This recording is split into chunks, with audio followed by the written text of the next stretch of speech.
രാഹുലെ സ്വാമി ശരണം. രാഹുൽ മാങ്കൂട്ടത്തിന്റെ അറസ്റ്റ് തടഞ്ഞുകൊണ്ട് ഹൈക്കോടതിയുടെ നിർണായകമായ ഒരു വിധി വന്നിരിക്കുന്നു. ആദ്യത്തെ കേസിലാണ് അറസ്റ്റ് തടഞ്ഞിരിക്കുന്നത്. രണ്ടാമത്തിൽ അറസ്റ്റ് ചെയ്യാമെന്നാണ് തോന്നുന്നത്. അപ്പോൾ കോടതിക്ക് കാര്യങ്ങൾ ബോധ്യപ്പെട്ടോ? കോടതിക്ക് കാര്യങ്ങൾ ബോധ്യപ്പെട്ടു എന്നല്ല. അപ്പോൾ കഴിഞ്ഞ രാഹുലുമായി ബന്ധപ്പെട്ട ഈ കേസ് നടക്കുന്ന സാഹചര്യത്തിൽ തന്നെ ഇവിടുത്തെ വലിയ രീതിയിലുള്ള അഭിഭാഷകരായിട്ടുള്ള എല്ലാവരും പറഞ്ഞാണ് രാഹുലിന് ഈ വിഷയത്തിൽ ജാമ്യം കിട്ടും.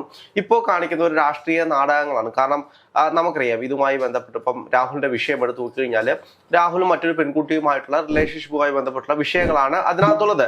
ബാക്കിയെല്ലാം പറയപ്പെടുന്നു എന്നുള്ള കാര്യങ്ങൾ മാത്രമേ ഉള്ളൂ. അതിനകത്ത് കൃത്യമായിട്ടുള്ള തെളിവുകളോ മറ്റു കാര്യങ്ങളോ അല്ലെങ്കിൽ കൃത്യമായിട്ടുള്ള ഇൻഫർമേഷൻസ് അതിനകത്തില്ല. ഓരോരുത്തരും പറഞ്ഞുണ്ടാക്കുന്ന ഓരോ കാര്യങ്ങളും എല്ലാം ഒന്നും നമുക്ക് വിശ്വസിക്കാൻ കഴിയില്ല. ഈ കാര്യത്തിൽ നമ്മൾ നോക്കുകയാണെങ്കിൽ കോടതിയെ സംബന്ധിച്ച് കോടതിക്ക് പരാതികളാണ് വേണ്ടത്, തെളിവുകളാണ് വേണ്ടത്. രാഹുൽ കുറ്റക്കാരനാണോ അല്ലയോ എന്ന് തെളിയിക്കാൻ വേണ്ടിയിട്ടുള്ള തെളിവുകൾ. അപ്പോൾ ആദ്യത്തെ വിഷയത്തിലേക്ക് പോവുകയാണെങ്കിൽ അതുമായി ബന്ധപ്പെടുത്തിയിട്ടാണ് പോലീസ് രാഹുലിനെ അറസ്റ്റ് ചെയ്യാൻ വേണ്ടിയിട്ട് ഉത്തരവിടുന്നതും ഇവിടെ നമ്മൾ കഴിഞ്ഞ ദിവസങ്ങൾ കണ്ട് ഇത്രയും വലിയ കോലാഹലങ്ങൾ ഉണ്ടായതും അതിൻ്റെയൊക്കെ കാരണം കൊണ്ടാണ്. ആ ഒരു വിഷയം കൃത്യമായിട്ട് ഇവിടുത്തെ അഭിഭാഷകരായിട്ടുള്ള ഓരോ ആളുകളും എണ്ണി അത് എന്തുകൊണ്ടാണ് രാഹുലിനെ അറസ്റ്റ് ചെയ്യാൻ കഴിയാത്ത അല്ലെങ്കിൽ രാഹുലിന് ജാമ്യം കിട്ടുന്ന രീതിയിലേക്ക് പോകുന്നത് എന്തുകൊണ്ടാണ് എന്ന് കൃത്യമായിട്ട് പറഞ്ഞിരുന്നു. അതിന്റെ പ്രധാനപ്പെട്ട കാരണം എന്ന് പറയുന്നത് ആ പെൺകുട്ടി വിവാഹം കഴിച്ച ഒരാളാണ്. അപ്പോൾ വിവാഹം കഴിച്ച ഒരാളായിരിക്കും. ഇനി അത് 15-ാം തീയതിക്ക് കോടതി പരിഗണിക്കാനായിട്ട് മാറ്റി വെക്കണം. അപ്പം ഈ ഘട്ടത്തിലും രാഹുൽ മാങ്കൂട്ടത്തിന് ഇത്തരത്തിൽ ജാമ്യം ലഭിക്കാനുള്ള എല്ലാ ലൂപ്പോളുകളും അതിലുണ്ടെന്നാണ് കരുതുന്നത്. അതിന്റെ പ്രധാനപ്പെട്ട കാരണം എന്ന് വെച്ച് കഴിഞ്ഞാൽ ആ പെൺകുട്ടി വിവാഹിതയായിരുന്നു. വിവാഹം ഇപ്പോൾ ഹിന്ദു മാരേജ് ആക്ട് പ്രകാരം ഒരാൾ വിവാഹം കഴിച്ചു കഴിഞ്ഞാൽ അവിടെ രജിസ്റ്റർ ചെയ്യണോ അങ്ങനെയുള്ള കാര്യങ്ങളൊന്നുമില്ല. ഒരു ക്ഷേത്രത്തിൽ പോയി വിവാഹം കഴിച്ചാൽ അത് വിവാഹമാണ്. ആ ക്ഷേത്രത്തിൽ എന്തായാലും അത് എഴുതി വെക്കും. അത് പിന്നെ നമ്മൾ അതിന്റെ രസീതൊന്നും വാങ്ങിക്കുന്നില്ല എന്നേ ഉള്ളൂ. പക്ഷെ അവിടെ രജിസ്റ്റേർഡ് ആണ്. അപ്പോൾ മാരേജ് ആക്ട് പ്രകാരം 1 കൊല്ലത്തിനുള്ളിലാണ് ഡൈവോഴ്സിന് നമ്മൾ അപേക്ഷിക്കേണ്ടത്. അപ്പോൾ അത് മാരേജ് ആക്ടിൽ തന്നെ വരുന്നൊരു ഖണ്ഡി ആയതുകൊണ്ടാണ് ഈ വിഷയത്തിൽ പെൺകുട്ടിയും താരതമ്യേന കുറ്റക്കാരിയാണ് എന്നുള്ള ഒരു രീതിയിലേക്ക് വിമർശനത്തിലേക്ക് വരുന്നത്.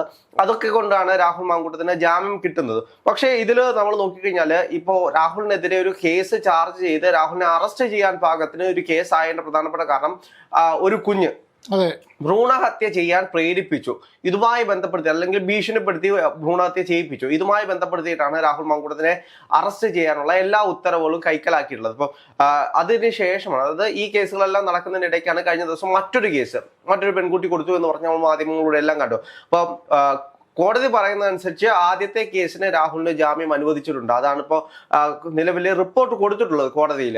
അപ്പൊ ആ കേസിന് ജാമ്യം കൊടുത്തിട്ടുണ്ട്. ഇനി വരാൻ പ്രത്യക്ഷപ്പെട്ടാൽ രണ്ടാം കേസിൽ അറസ്റ്റ് ഭയം വിളിച്ചിരിക്കുവോ? ചിലപ്പോ രണ്ടാമത്തെ കേസിലും പോലീസിനെ സംബന്ധിച്ച് കൃത്യമായി രാഹുൽ ഇതിനകത്ത് നടക്കുന്നത് ആഭ്യന്തര വകുപ്പിന്റെ ഒളിച്ചുകളിയല്ലേ? ഈ രാഷ്ട്രീയമായി ഇതിനെ ഉപയോഗിക്കുകയാണെന്ന് പല കോണിൽ നിന്ന് പറയുമ്പോഴും ഒരിക്കലും അല്ല.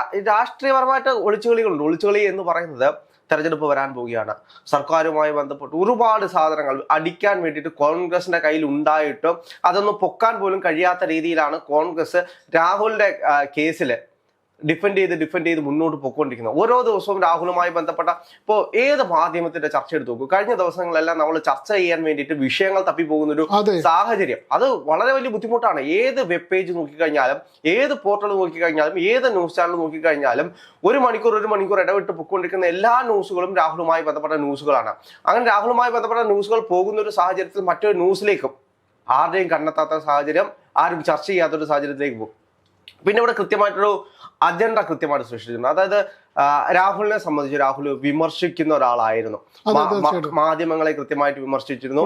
മാധ്യമങ്ങളുടെ ഇടയിലേക്ക് വന്നിട്ട് ഹൂ കേഴ്സ്, അല്ലെങ്കിൽ അതൊരു മാധ്യമ പ്രവർത്തക ആയതുകൊണ്ട് ആ മാധ്യമ പ്രവർത്തകയോടുള്ള സ്നേഹമാകാം ബാക്കിയുള്ള മാധ്യമങ്ങൾക്കെല്ലാം. പക്ഷെ അതിനൊക്കെ അപ്പുറത്തേക്ക് ഇടതുപക്ഷം എടുത്ത് കാണിക്കുന്നുണ്ട്. എടോ വിജയ അല്ലെങ്കിൽ അതിലേക്കാണ് ഞാൻ വരുന്നത്. അതായത് മാധ്യമങ്ങളെ കൃത്യമായിട്ട് ടാർഗറ്റ് ചെയ്ത് ഫൈറ്റ് ചെയ്തിരുന്ന ഒരാൾ, അതായത് മാധ്യമങ്ങളെ നിങ്ങൾ ആരാണ് എന്നോട് ചോദിക്കാൻ എന്നുള്ള രീതിയിൽ ധാർഷ്ട്യത്തോടെ മാധ്യമങ്ങളോട് സംസാരിച്ചിരുന്ന ഒരാൾ, അതേപോലെ തന്നെ CPM-നെ കടന്നാക്രമിച്ച് എടോ വിജയ, എടോ ഗോവിന്ദ എന്ന് വിളിച്ചിരുന്ന ഒരാൾ, ആഭ്യന്തരവാഴ കൃത്യമായിട്ട് അത്തരത്തിൽ ഏത് വേദിയിലേക്ക് ഇറങ്ങി വന്നിട്ടാണെങ്കിലും ഇപ്പൊ എനിക്ക് തോന്നുന്നു മറ്റേ കേരയിൽ പദ്ധതിയുടെ ഭാഗമായിട്ട് വലിയ ഇത്തരത്തിലുള്ള ചർച്ചകൾ നടക്കുന്ന സമയത്ത് DYFIക്കാരെല്ലാം 100 പേര് വരുന്ന സമയത്ത് രാഹുല് എന്നാൽ നിങ്ങൾ എന്നെ എന്തെങ്കിലും ചെയ്യൂ എന്ന് പറഞ്ഞ് ഇറങ്ങി വന്ന് നിൽക്കുന്ന സാഹചര്യം കണ്ടതാണ്. അതേപോലെ തന്നെ ഇതേപോലെ നടക്കുന്ന ഒരു ചർച്ചയുടെ വേദിയിൽ ഇരുന്നുകൊണ്ട് രാഹുലിന്റെ വായിൽ നിന്ന് പോയതാണ് DYFIയുടെ പൊതുച്ചോറുമായി ബന്ധപ്പെട്ട വിഷയം. അപ്പൊ ഇതെല്ലാം തിരിഞ്ഞു കൊത്തിരിക്കുകയാണ്. അപ്പൊ ഡിവൈഎഫ്ഐ പൊളിറ്റിക്കലായിട്ട് പിണറായി വിജയനെ വിമർശിക്കുന്നുണ്ടോ അല്ലെങ്കിൽ ഗോവിന്ദ മാഷിനെ വിമർശിക്കുന്നുണ്ടോ ഈ ഡിവൈഎഫ്ഐക്കാർക്ക്? കോൺഗ്രസ്സുകാർ ആരും തിരുത്തിയില്ല എന്നുള്ളതും അല്ല, എടോ കുഞ്ഞാലിക്കുട്ടി എന്നോ എടോ ഉമ്മൻചാണ്ടി എന്നോ എടോ കരുണാകരൻ എന്നോ എടോ ആന്റണി എന്നോ ഒന്നും വിളിച്ചിട്ടില്ല. അല്ല, അതിലേക്കാണ് ഞാൻ വരുന്നത്. അതായത് അത്തരത്തിൽ രാഹുലിന്റെ വായിൽ നിന്ന് ഇപ്പൊ ഡിവൈഎഫ്ഐ സംബന്ധിച്ചൊന്നുമല്ല വിഷയം.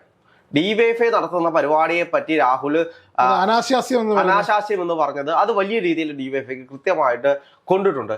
അതിന്റെ ഒരു പരിണിത ഫലമാണ് രാഹുലിനെതിരെ ഇന്ന് സോഷ്യൽ മീഡിയയിൽ നടക്കുന്ന കൃത്യമായിട്ടുള്ള ടാർഗറ്റ് ചെയ്തിട്ടുള്ള ഇത്തരത്തിലുള്ള പ്രചരണങ്ങൾ. അതിന്റെ പ്രധാനപ്പെട്ട കാരണം രാഹുൽ അത്രത്തോളം വിമർശിച്ചിട്ടുണ്ട്. ഡിവൈഎഫ്ഐ ആണെങ്കിലും ഇവർക്ക് ഉത്തരം മുട്ടുന്ന രീതിയിൽ ഇവരെ വിമർശിച്ച ഒരാളാണ് രാഹുൽ മാങ്കൂട്ടം. അപ്പോൾ ആ ഒരു ട്രാക്ക് റെക്കോർഡ് ഉണ്ടായതുകൊണ്ട് അയാളെ കൃത്യമായിട്ട് ടാർഗറ്റ് ചെയ്ത് അടിച്ചിടാൻ പറ്റിയൊരു സമയമാണ് ഈ സമയം.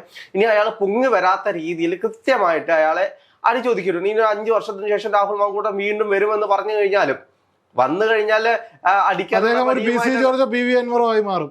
അല്ല, അത്തരത്തിൽ നമുക്ക് പറയാൻ കഴിയില്ല. ഓരോരുത്തരുടെയും രാഷ്ട്രീയ സാഹചര്യം. ഇന്നലെ ഫേസ്ബുക്കിലൊക്കെ കാണുന്നത് അഗ്നിശുദ്ധി വരുത്തുകയാണെങ്കിൽ ഇനിയിപ്പോൾ BJPക്ക് ഒരു മുതൽക്കൂട്ടായി അദ്ദേഹത്തിന്റെ സോഷ്യൽ റിഫോംസ് ഒക്കെ ഒന്ന് മാറ്റി നിർത്തിയാൽ അദ്ദേഹം BJPയിലേക്ക് പോകുന്നൊക്കെയാണ്. അത്തരത്തിലൊരു പ്രചാരണമൊക്കെ ശരിയാണെന്ന് തോന്നുന്നുണ്ട്.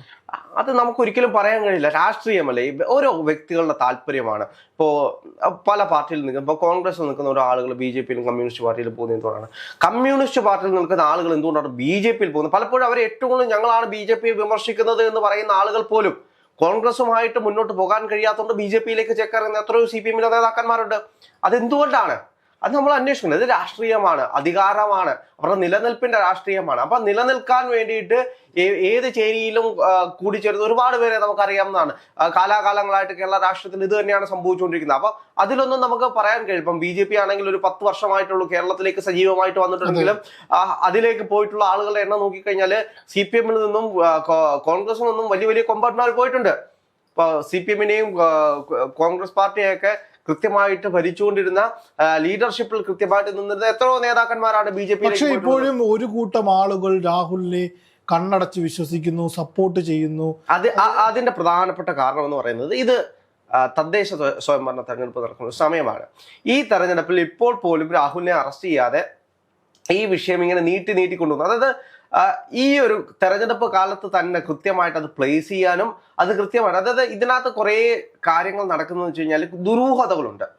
എന്താണ് അവിടെ യാഥാർത്ഥ്യമെന്ന് ജനങ്ങൾക്ക് പോലും അറിയാത്ത രീതിയിൽ അവർ പോലും സംശയിക്കുന്ന രീതിയിലുള്ള ദുരൂഹതകൾ അവിടെ നിലനിൽക്കുന്നുണ്ടാണ്. ഇപ്പൊ ആ പെൺകുട്ടി ഒരു BJP ചാനലിലാണ് വർക്ക് ചെയ്തിരുന്നത്. അപ്പൊ ആ ചാനലിലാണ് പെൺകുട്ടിയെ കൊണ്ട് കേസ് കൊടുപ്പിച്ചത് എന്നുള്ള മറ്റൊരു വാദം രാഹുൽ ഇവിടെ കോടതിയിൽ തന്നെ കൊടുത്തുള്ള ബെയിലിനകത്ത് കൊടുത്തുള്ള കാര്യങ്ങളാണ്. അപ്പൊ അതുമായി ബന്ധപ്പെട്ട തെളിവുകൾ എന്റെ കയ്യിൽ ഉണ്ട് എന്ന് പറഞ്ഞിട്ടാണ് കൊടുത്തുള്ളത്. അപ്പം പെൺകുട്ടിയെ കൊണ്ട് BJP പ്രവർത്തകരാണ് അല്ലെങ്കിൽ BJPയുടെ നേതൃത്വമാണ് ഈ പരാതി കൊടുപ്പിച്ചത്, അത് രാഷ്ട്രീയ പ്രേരിതമാണ് എന്ന് പറഞ്ഞുകൊണ്ടുള്ള ഒരുപാട് കാര്യങ്ങൾ. ഇവിടെ കമ്മ്യൂണിസ്റ്റ് പാർട്ടിയോ ആണെങ്കിലും നേതാക്കന്മാരുടെ ലെവലിലേക്ക് എടുത്തു നോക്കിക്കഴിഞ്ഞാൽ ആരും രാഹുലിനെ വിമർശിക്കുന്നതായിട്ട് ഞാൻ കാണുന്നില്ല.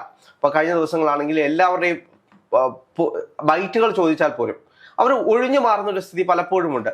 അത് പലപ്പോഴും അവരിലേക്ക് തന്നെ എത്തുന്നതുകൊണ്ടാണ്. ഇപ്പം മുകേഷിന്റെ കാര്യത്തിലാണെങ്കിൽ പോലും മുകേഷിനോട് ചോദിക്കുമ്പോൾ പോലും മുകേഷ് രാഹുൽ മാങ്കൂട്ടത്തിനെ തള്ളി പറയുന്നില്ല. സുരേഷ് ഗോപിയോട് ചോദിക്കുമ്പോഴും തള്ളി പറയുന്നില്ല. അപ്പൊ ഈ സമയത്ത്, അതായത് തദ്ദേശ സ്വയംഭരണ തെരഞ്ഞെടുപ്പിൽ ചർച്ച ചെയ്യേണ്ടത് എന്താണ് എന്ന് ഇവരെല്ലാം ചോദിക്കുന്നുണ്ട്. അതിനപ്പുറത്തേക്ക് ശബരിമല വിഷയം കത്തി നിൽക്കുന്ന ഒരു സാഹചര്യമാണ് മുഖ്യമന്ത്രിക്കെതിരെ. പറഞ്ഞവസാനിപ്പിക്കുമ്പോൾ ഈ രാഹുലിന്റെ അറസ്റ്റ്, ആ രാഹുൽ വിഷയത്തിന്റെ പ്രഭ മങ്ങുമ്പോൾ ഇനി സ്വർണ്ണപ്പാളി വിഷയം മൊത്തത്തിലൊന്ന് തിളങ്ങി തുടങ്ങും. അത് പേടിയായി കൊണ്ടിരിക്കുകയാണ്. അല്ല, അതിന് ഇവിടുത്തെ CPMന്റെ PR വർക്ക് ചെയ്യുന്ന അല്ലെങ്കിൽ BJPയുടെ PR വർക്ക് ചെയ്യുന്ന ഒരു ഏജൻസി ഉണ്ട്. ആ ഏജൻസി ഒരിക്കലും സമ്മതിക്കത്തില്ല എന്നാണ് യാഥാർത്ഥ്യം. കാരണം കോൺഗ്രസിനെ പ്രതിരോധിച്ച് നിന്നെങ്കിൽ മാത്രമേ ഇവിടെ ഈ രണ്ട് കൂട്ടർക്ക് മുന്നോട്ട് പോകാൻ കഴിയൂ. അല്ലെങ്കിൽ കോൺഗ്രസ് അടിക്കുമായിരുന്നു.